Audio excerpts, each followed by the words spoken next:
You might have heard about something called a carbon credit. A carbon credit is an environmental instrument and today is already mandatory for use in many parts of the world. In the simplest way, the concept with carbon credits has been that a company that pollutes the environment will have to pay for other companies that clean the environment from carbon pollution or pollute less.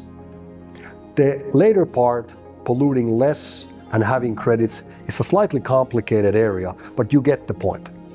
Now, as an example, the car company Tesla, for a number of years, was actually making more money from selling their carbon credits than they were making from selling their cars. Quite amazing. Now, following on the footprints of the carbon credit, there is a global rollout which is taking place right now for plastic credits. What is a plastic credit? Plastic credit is a digital receipt which proves that plastic waste has been removed from the environment.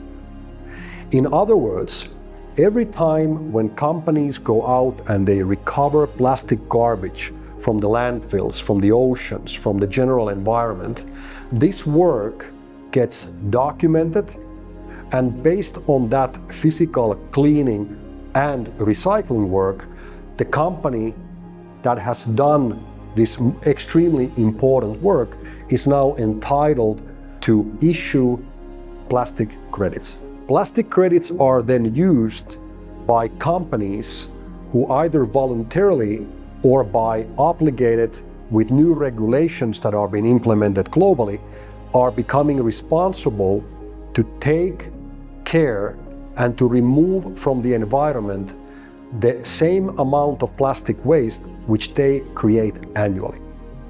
In other words, a company that uses plastic in the packaging of their products or their services will now become, for the first time in history, responsible to also remove from the environment that same amount of plastic waste.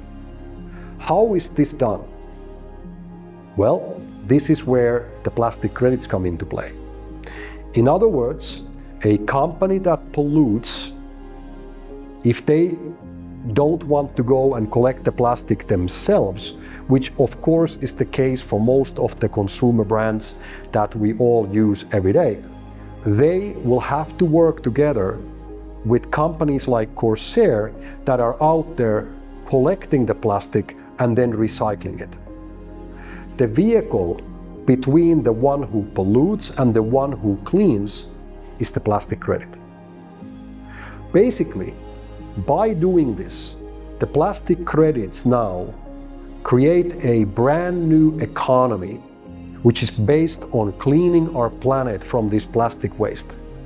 And it puts a monetary value on this otherwise discarded plastic garbage that nobody wants today. We've all seen those mountains of plastic garbage or the tons and tons of plastic that is polluting our rivers and our oceans. The only way to solve the problem is by putting monetary value on that plastic garbage. By having monetary value in the collection and the recycling of that plastic waste, companies like Corsair are now incentivized to go out there and do more of what we do. This is the basic concept of plastic credits, which is strongly following on the footprints of the carbon credit. Again, in summary, in the simplest way, the companies who pollute will have to pay for the companies who clean. And the vehicle between these two companies is the plastic credit.